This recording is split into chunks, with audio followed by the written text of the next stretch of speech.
Hello everyone, welcome to my YouTube channel Adhigam classes. आज के इस वीडियो में मैं क्लास 8 के एसएसटी का दूसरा चैप्टर लेके आई हूँ, जिसका नाम है रिशेपिंग इंडियाज़ पॉलिटिकल मैप। यह हिस्ट्री का चैप्टर है। इस चैप्टर के मैंने 4 वीडियो पहले भी अपलोड कर दिए हैं और आज यह 5वां वीडियो है।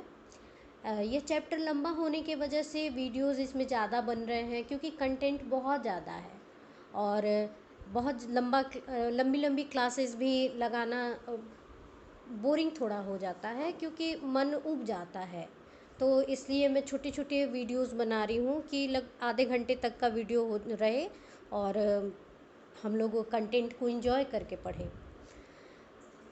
मैं कोशिश करूँगी कि इसके बाद जो दो वीडियो और डालूँगी इस चैप्टर की, और इसके बाद वाली वीडियो में मैं जो इस चैप्टर में कंटेंट है उसको फिनिश करूँगी। इस वीडियोस के बाद जो लास्ट वीडियो होगा हमारा, उसमें मैं क्वेश्चन आंसर और सॉल्यूशन को आप लोगों को बता दूँ। यह चैप्टर जो है हमारा सल्तनत डायनेस्टी और मुग़ल एम्पायर से रिलेटेड है, और आज की वीडियो में हम मुग़ल एम्पायर के जो विरोधी थे उनके बारे में पढ़ेंगे कि किन लोगों ने उनका विरोध किया। तो चलिए शुरू करते हैं आज का चैप्टर और आते हैं अपने टॉपिक पे कि मुग़ल एम्पायर का किन लोगों ने विरोध किया इस टॉपिक पे।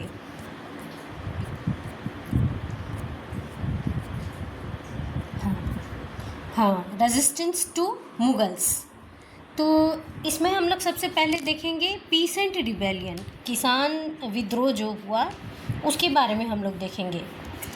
तो इसमें जो जाट पीसेंट्री थी, जो आज के समय में वेस्टर्न उत्तर प्रदेश, हरियाणा और ईस्टर्न राजस्थान के पास है, उन्होंने विद्रोह किया और वो एकजुट हुए और उन्होंने इसका मुग़ल एम्पायर का विरोध किया। ये बात करीब 17th सेंचुरी की है, और इन्होंने क्या किया कि मुग़ल एम्पायर के एक ऑफिसर को मार दिया। उसके बाद जब इन्होंने ये किया तो उसके बाद मुग़ल आर्मी और जाट लोगों में एक लड़ाई हुई, और उसमें 20,000 मैन जो थे जाट के, उन्होंने मुग़ल आर्मी के खिलाफ वे लड़े, और बहुत ही हीरोइक बैटल थी वो। उन लोगों ने बहुत ही कॉन्फिडेंस और बहुत बहादुरी से मुग़ल आर्मी का सामना किया।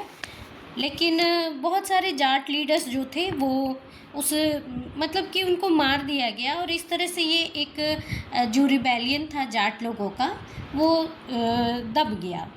उसके बाद बहुत से ट्राइबल ग्रुप्स थे, जैसे भील, गोंड्स और संथाल। इन्होंने भी इसका विरोध किया मुग़ल एम्पायर का, और ये जो मुग़ल एम्पायर था उनके ऊपर टैक्सेस लगाते थे, उनके एरिया को कैप्चर कर लेते थे। तो उसके विरोध में इन्होंने, ये जो ट्राइबल ग्रुप्स थे उसके विरोध में उन्होंने रिबेलियन किया या विद्रोह किया। इसके बाद हम रानी दुर्गावती के बारे में पढ़ेंगे, जो कि मध्य प्रदेश में जो गरहा किंगडम है, जिसको गोंड किंगडम भी कहते हैं, उनकी रानी क्वीन थी वहाँ की। और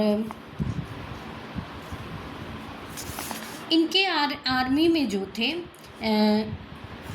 20,000 सोल्जर्स और 1,000 एलिफेंट्स थे, और ये बहुत ही बहादुर क्वीन थी, और इन्होंने अपने एम्पायर को, अपने किंगडम को बहुत अच्छे से, बहुत बखूबी ये रूल कर रही थी। और लेकिन अकबर ने इन पर अटैक किया। अकबर ने अपने एक गवर्नर को भेजा 1564 में, और रानी दुर्गावती पे अटैक करवाया। ये बहुत बहादुरी से लड़ी, और लेकिन उस लड़ाई में ये जख्मी हो गई और युद्ध के मैदान में इन्होंने खुद ही अपनी जान ले ली। मतलब वो नहीं चाहती थी कि अकबर के सेना के लोग उनको बंदी बना के ले जाए, और इसलिए उन्होंने अपने आप को ही सेक्रीफाइस कर दिया, खुद ही सेक्रीफाइस कर दिया। और इस तरह से वो बहुत बहादुरी से लड़ी, और वो उस समय सिर्फ 40 ईयर्स ओल्ड थी, और इस तरह से उन्होंने ये हीरोइक डीड किया, काम किया। और रानी दुर्गावती का मध्य प्रदेश में बहुत नाम है, या बोलेंगे बहुत इज्जत के संग उनका नाम लिया जाता है और बहुत उनको याद किया जाता है। उनके नाम पर विश्वविद्यालय भी है वहाँ, और बहुत ही उनके कार्यों को बताया जाता है, बहुत ज़्यादा अप्रिशिएट किया जाता है। वो सच में एक बहादुर मतलब वीरांगना थी, जिन्होंने एक बहुत ही बड़ी लड़ाई लड़ी। इसके बाद हम राजपूत्स पे आएंगे। Surge of Rajput. राजपूत में हमने मेवाड़ के राजा के बारे में पढ़ा था, राणा कुंभा के बारे में। ये जो राजपूत्स थे, इनका जो लोकेशन था नॉर्थ वेस्ट इंडिया में था, और इनको अपने ट्रेडिशन पे ये बहुत ज़्यादा गर्व करते थे। और इन्होंने बहुत ज़्यादा ये बहादुर थे, होते थे, और अभी भी होते हैं, ऐसा नहीं है कि पहले थे। अभी भी राजपूत जो राजपूत बटालियन है अपने आर्मी में, या राजपूत लोग बहुत बहादुरी के लिए जाने जाते हैं। इन्होंने बहुत से अरब के आक्रमण वगैरह को रोका। जो अपने सब कॉन्टिनेंट के बाहर से जो भी आक्रमणकारी आते थे, उनको भी ये वहाँ रोकते थे, कि लड़ाई लड़ते थे।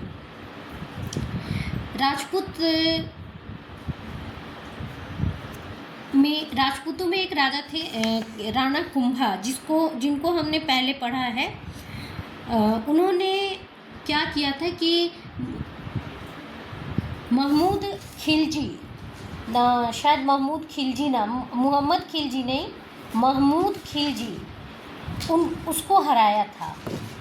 महमूद खिलजी जो थे, ये मालवा का सुल्तान कहेंगे। और उसके बाद इन्होंने कुंभलगढ़ किले का भी निर्माण कराया था। ये राणा संगा जो थे,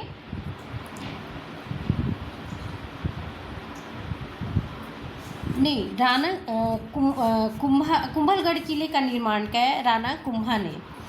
इसके बाद हम राणा संगा के बारे में पढ़े थे, जो कि अर्ली 16th सेंचुरी में थे। ये बहुत बहादुर थे, और इन्होंने क्या किया है कि जो राजपूत सरदार थे, उनको एक साथ ले आए और बहुत से युद्ध लड़े, बहुत से जो सुल्तान उस समय थे उन लोग के खिलाफ। लेकिन वो खानवा के युद्ध में बाबर से हार गए। इसके बाद महाराणा प्रताप के बारे में जो थे, ये इन्होंने कभी भी मुग़ल एम्पायर का एक्सेप्ट नहीं किया उसको। वो कभी भी नहीं चाहते थे कि वो मुग़ल एम्पायर के अंदर है, वो फ्री रहना चाहते थे। और ये बात 1576 की है।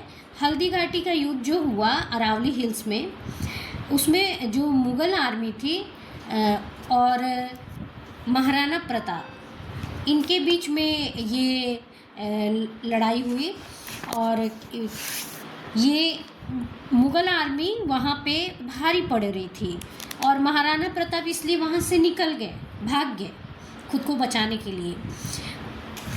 उनका मोटिव ये था कि अगर वो मुग़ल अगर वो पकड़े जाते हैं तो वो ये लड़ाई जो है मुग़ल्स के ख़िलाफ़ वो ख़त्म हो जाएगी। तो वहाँ से वो एस्केप कर गए।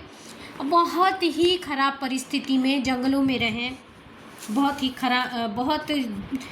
कठिनाइयों को सहा, लेकिन फिर भी हार नहीं मारी, और गुरिल्ला वारफेयर वो कंडक्ट करने लगे गुरिल्ला वारफेयर को मुगल्स के खिलाफ। ये अरावली हिल्स में ये करते थे।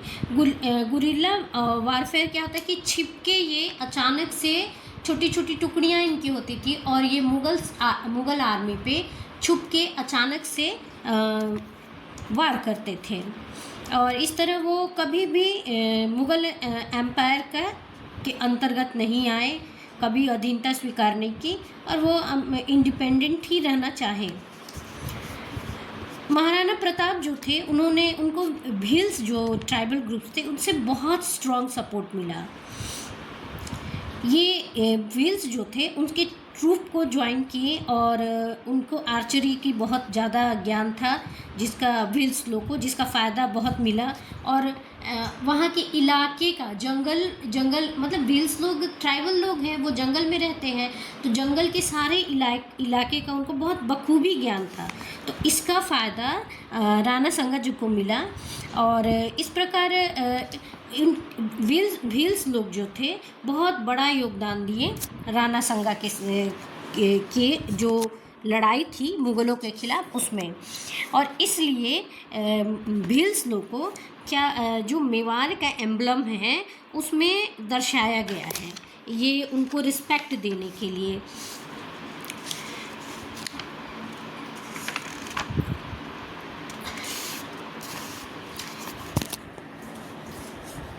ये जो मेवाड़ का एम्बलम है उसकी फ़ोटो मैंने लगाई है जो कि बुक में है। यहाँ देख सकते हैं कि लेफ़्ट साइड में एक व्हील वॉरियर को दर्शाया गया है। ये उनको व्हील्स लोग को रिस्पेक्ट देने के लिए ऐसा किया गया है। और इसमें एक है दुर्गा दास राठौर। ये दुर्गा दास राठौर जो थे जोधपुर में ये मुगल्स के ख़िलाफ़ लड़े थे। ये जोधपुर के इंडिपेंडेंस की रक्षा करने के लिए मुग़लों के ख़िलाफ़ ये लड़े थे। और इस प्रकार मतलब इतने सारे जो राजपूत लोग का विद्रोह था वो कहीं ना कहीं मुग़लों को बहुत ज़्यादा परेशान कर रहा था और इसलिए बहुत राजस्थान के बहुत ही लिमिटेड एरिया में ही वो रह पा गए। वो मतलब पूरे राजस्थान पे उनकी अथॉरिटी कायम नहीं हो गई। यहाँ पे बुक में आपके लिखा है कि मुग़ल अथॉरिटी डस रिमेन लिमिटेड इन राजस्थान, कि वो लिमिटेड ही रह पाए, वो राजस्थान के बहुत बड़े इलाके में फैल नहीं पाए क्योंकि उनका विद्रोह मुग़लों का बहुत ज़्यादा विद्रोह हो रहा था, इसलिए वो नहीं कर पाए वहाँ पे साम्राज्य का विस्तार। इसके बाद है अहोम जो है ये 13th सेंचुरी में अहोम जो है ये जो आज का म्यांमार है जो पहले वर्मा कहलाता था वहाँ से ये लोग माइग्रेट होके ब्रह्मपुत्र वैली में आए थे और वहाँ पे उन्होंने अहोम किंगडम का फाउंडेशन रखा। और ये जो अहोम किंगडम है उसमें एक आता है पैक सिस्टम। पैक सिस्टम क्या होता है कि उसमें जो हर इंसान जो 15 से 15 to 50 ईयर्स ओल्ड है, जो एबल है अपने बॉडी से, उनको मिलिट्री सर्विस और मतलब स्टेट के लिए मिलिट्री और लेबर सर्विस करना ही है, ये ज़रूरी है, मैंडेटरी है। इसके बदले में उनको लैंड्स मिलता है और मतलब लैंड पे ऑनरशिप मिलता है, इसके लिए ये करना ही है। तो इससे क्या होता है कि बिना एक आर्मी रखे, बिना कोई आर्मी रखे, आर्मी का खर्चा उठाए, ये एक अच्छी आर्मी को ज़रूरत पड़ने पे निर्माण कर सकते हैं और इससे बहुत ज़्यादा फ़ायदा होता था अहोम किंगडम को। और इससे जब लेबर सर्विस देते थे ये अहोम्स लोग जो थे वो पब्लिक इंफ्रास्ट्रक्चर को मेंटेन करने में काम करता, बहुत ज़्यादा यूज़ होता था। और इसी तरह जो अहोम्स थे इन लोगों को वहाँ का जो लोकल एरिया था, जो फॉरेस्ट से, उसके बारे में बहुत ज़्यादा ज्ञान था। लोकल एरिया के ज्ञान के साथ साथ उनको वहाँ का रिवर के जो भी रिवर जो नेटवर्क बनाती है उसके बारे में बहुत अच्छे से ज्ञान था। वहाँ के जंगलों के बारे में, फॉरेस्ट, जो डेंस फॉरेस्ट होते थे उनके बारे में, मतलब पूरी तरह से उस इलाके का ज्ञान उनके अंदर, जिस इलाके अहोम्स लोग थे उनको उस इलाके का ज्ञान अच्छी तरीके से था। ये जो नॉलेज है, ये इसका यूज़ उन्होंने क्या किया, ये जो एनिमी फोर्सेस आते थे उससे लड़ने में, उससे जीतने में इसका यूज़ करते थे, क्योंकि वो वहाँ के लोकल थे और वहाँ के जो पूरा एरिया है उनका नॉलेज इनको बहुत अच्छी तरीके से था। तो ये क्या करते थे, गुरिल्ला वारफेयर के जरिए जो उनके एनिमीज़ थे, जो मिलिट्री आती थी या आर्मी आती थी एनिमीज़ की, उसको वो आसानी से हरा देते थे। इस तरह से जब औरंगजेब ने 17th सेंचुरी के समय में औरंगजेब ने आर्मी भेजा था, तो उसमें भी इन्होंने अपने इसी नॉलेज के बदौलत उनको हराया था। और एक है सराय घाट का युद्ध, बैटल ऑफ सराय घाट, ये हुआ था 1671 में, ब्रह्मपुत्र रिवर के ऊपर हुआ था, ये ब्रह्मपुत्र रिवर के पास। इसमें क्या हुआ था कि जो सर वहाँ है, जो प्रेजेंट डे गुवाहाटी में है, और उसमें लचित वीरफुकन, जो अहोम के कमांडर थे, उनका नाम था लचित वीरफुकन। उन्होंने 10,000 अपने आदमियों के संग 30,000 मुग़ल सोल्जर्स को हराया था। अहोम कितने थे? 10,000, और मुग़ल्स आर्मी कितनी थी? 30,000। लेकिन मुग़ल्स की संख्या ज़्यादा होने पे भी, नंबर में ज़्यादा होने पर भी ये हार गए। और जो इनका कमांडर, अहोम के कमांडर थे लचित वीरफुकन, उन्होंने बहुत ब्रेवली और बहुत ही अच्छे तरीके से अपनी मिलिट्री को कमांड किया और इस युद्ध को, इस लड़ाई को वो जीत गए। और इस तरह से वो अपने जो इंडिपेंडेंस है उसको हमेशा प्रिजर्व करके रखने में सक्षम हुए। राम सिंह जो थे मुग़ल आर्मी के जनरल थे, उस समय उन्होंने अहोम्स वॉरियर जो हैं उनका बहुत ज़्यादा उससे इम्प्रेस हुए और बहुत ही उनकी बड़ाई की कि उनके पास बहुत नॉलेज है और वो बहुत अच्छे सोल्जर हैं। ये एक्सपर्ट होते हैं, किस में एक्सपर्ट है? तो शूटिंग में, एरो शूटिंग में, और रोइंग बोट्स, डिगिंग ट्रेंच, सुरंग खोदने में, ये सब बहुत एक्सपर्ट होते हैं, गन और कैनन चलाने में। इस तरीके से वॉरियर जो हैं, इस तरह मतलब बहुत ज़्यादा प्रशंसा राम सिंह ने की है। और इस तरह के उन्होंने कहा कि इस तरह के जो वॉरियर हैं, इस तरह का ब्रेवरी है उन लोगों के अंदर, वहाँ ये एक मतलब कहीं और मुझे नहीं देखने मिला, इंडिया के किसी और पार्ट में वो इस तरह की ब्रेवरी उनको देखने को नहीं मिली। तो इससे आप समझा जा सकता है कि राम सिंह जो थे मुग़ल एम्पायर के आर्मी में के जनरल थे, उन्होंने अहोम्स की जब बड़ाई की है, इस तरीके से प्रशंसा की है, तो इसका मतलब अहोम्स सच में एक्सपर्ट और बहुत ही ज़्यादा ब्रेव सोल्जर थे। इसके बाद हमारा लास्ट है जो मुग़ल्स लोग के विरोधियों में है सिख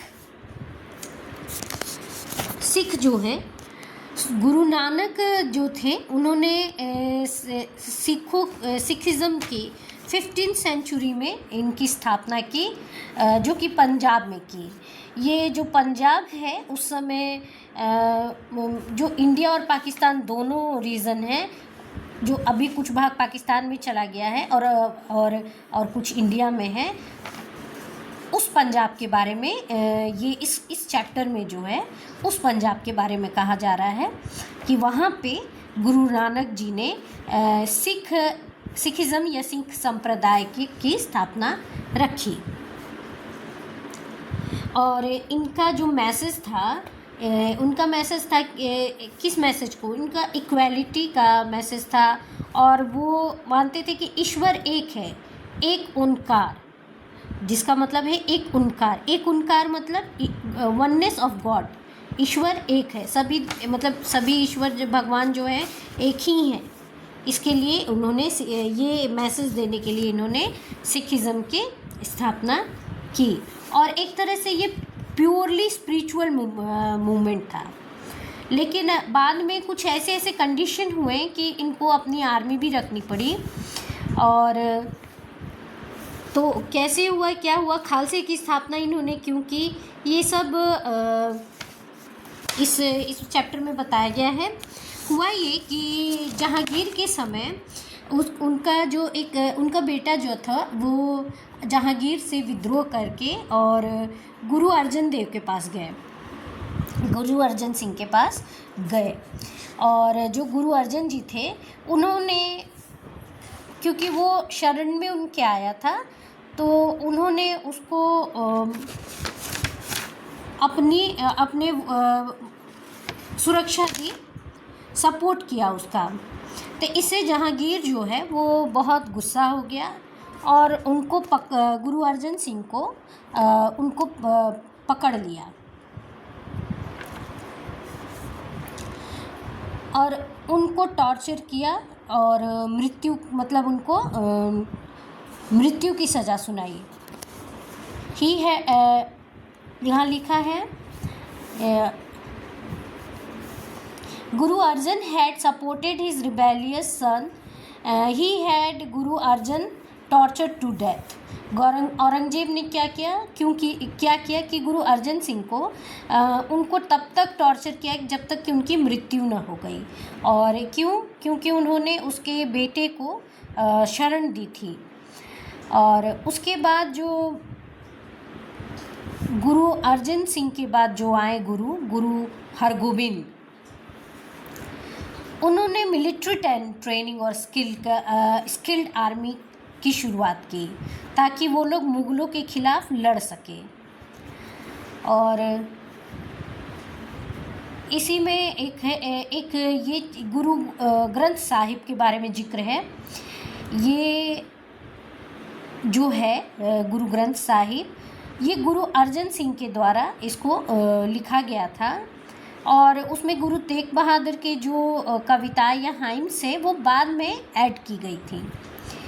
और इस तरह से ये सिख धर्म में गुरु हरगोविंद सिंह ने मिलिट्री सर्विस की शुरुआत की। फिर बात आती है 1675 की। 1675 में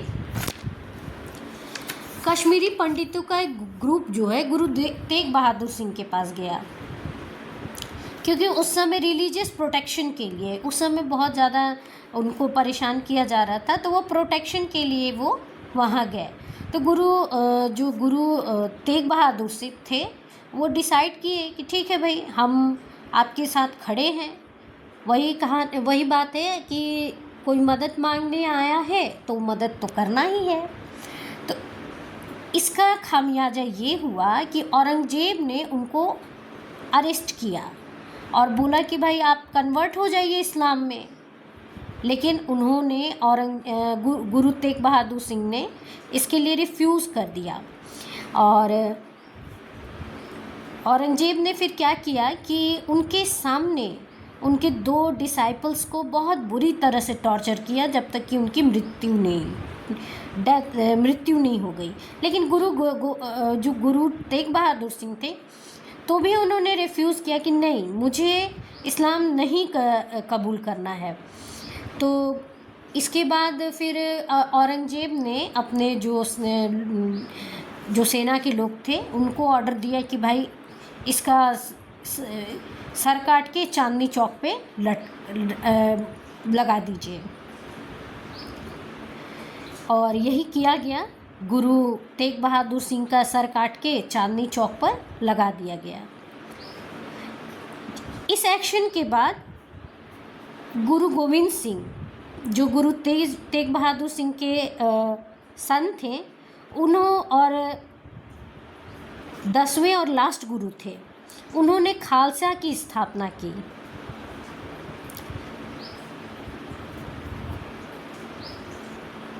और ये जो खालसा है, ये जस्टिस के लिए लड़ती है, भाईचारे के लिए लड़ी ये मुगलों के खिलाफ। तो ये है सिखों की कहानी, जो कि बहुत ही बहादुरी से मुगलों का इन्होंने विरोध किया। और एक चीज़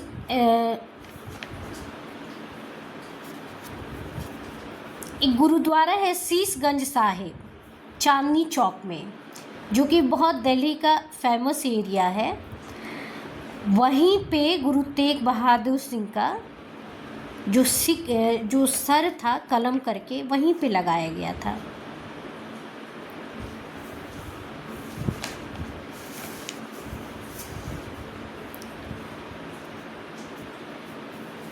Ninth Sikh Guru was beheaded by Aurangzeb in 1675.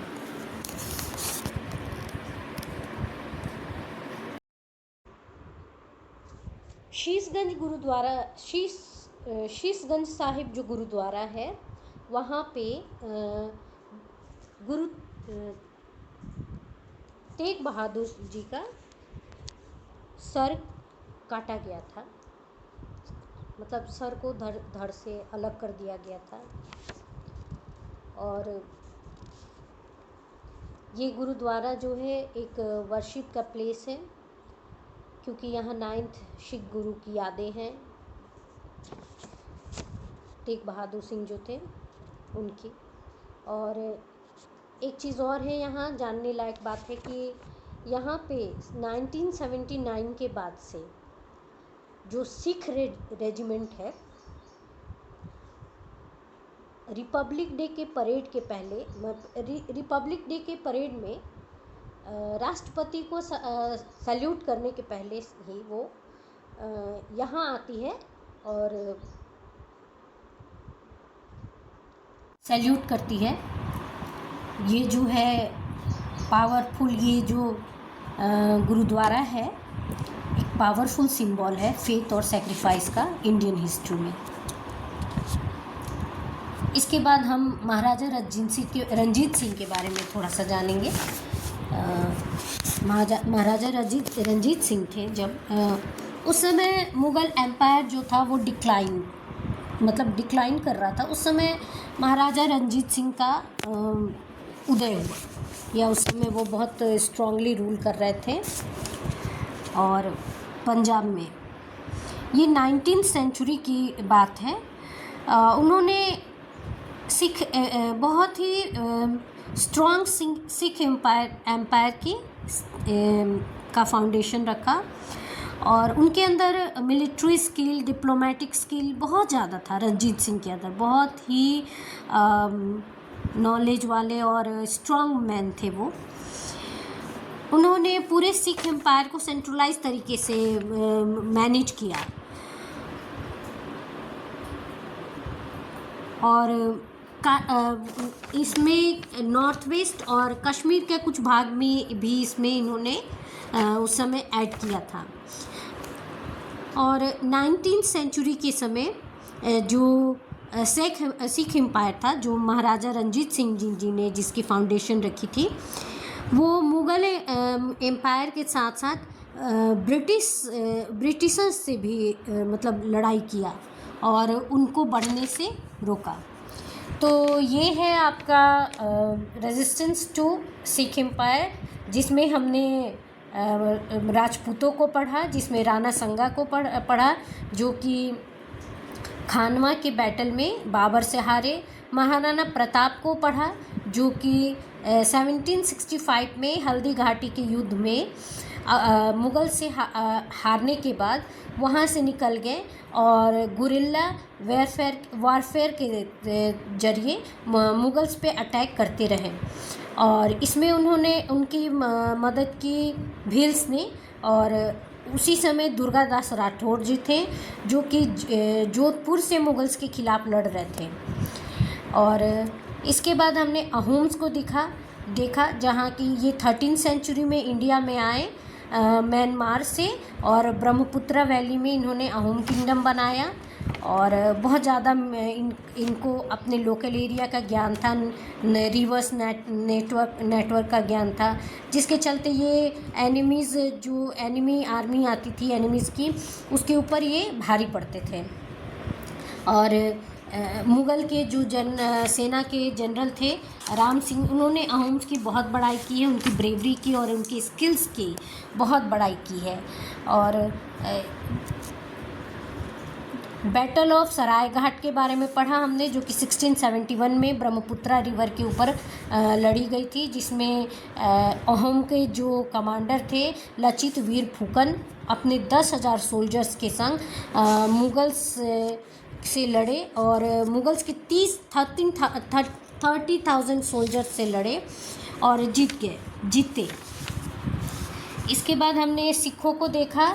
हमने यह देखा कि गुरु नानक जी ने सिखिज़म का फाउंडेशन रखा, और उनका एक ही लक्ष्य था, मैसेज फैलाना, क्या चीज़ का, इक्वालिटी का और वननेस ऑफ गॉड, एक ओंकार, इसको उन्होंने अपना मोटिव रखा था। उसके बाद जहांगीर, हमने देखा कि जहांगीर के समय जहांगीर का बेटा जो विद्रोह करके गुरु अर्जन सिंह के पास गया था, और उसके चलते गुरु अर्जन सिंह को बहुत टॉर्चर के संग जहांगीर ने मृत्यु दंड दिया। और उसके बाद गुरु अर्जन सिंह के जो बेटे थे गुरु हरगोविंद सिंह, उन्होंने फिर मिलिट्री ट्रेनिंग और फोर्स रखने के लिए एक व्यवस्था बनाई, ताकि मुग़ल से वो लड़ सकें। और गुरु तेग बहादुर सिंह जो थे, कश्मीरी पंडितों को प्रोटेक्ट करने के लिए स्टैंड हुए, और 1675 की ये बात है। और उस समय औरंगज़ेब ने उनको बहुत टॉर्चर किया, और उनके सर को कलम करके चांदनी चौक पे लटका दिया। और उसके बाद 10th गुरु जो उनके सन थे, गुरु तेग बहादुर सिंह के सन गुरु गोविंद सिंह, उन्होंने खालसा की स्थापना की। और गुरु ग्रंथ साहिब के बारे में हमने पढ़ा, जो कि सिखों का सेक्रेट टेक्स्ट है, और इसको गुरु अर्जन सिंह ने फर्स्ट कंपोज किया, या कंपाइल्ड किया, एकत्रित किया। और गुरु तेग बहादुर के जो श्लोक या हाइम्स हैं, उनको बाद में उसमें ऐड किया गया। और हमने महाराजा रंजीत सिंह के बारे में पढ़ा। महाराजा रंजीत सिंह जो 19th सेंचुरी में उन्होंने सिख एम्पायर को बहुत ही स्ट्रांगली रूल किया, और बहुत ही सेंट्रलाइज सिख एम्पायर का इस्टेब्लिश किया। और उन्होंने नॉर्थ वेस्ट के साथ साथ कश्मीर तक अपने एम्पायर को बढ़ाया। माने अच्छे से उन्होंने प्री प्लान्ड और बहुत अच्छे से वहाँ पे पूरे एरिया में रूल किया। तो आज के वीडियो में बस इतना ही। मिलते हैं नेक्स्ट वीडियो में, जो कि इस लेसन का सेकंड लास्ट वीडियो होगा। इसके बाद एक और वीडियो आएगा, जिसमें मैं क्वेश्चन आंसर और सारे सॉल्यूशन डिस्कस कर दूँगी। और मिलते हैं अगले वीडियो में, तब तक के लिए थैंक यू।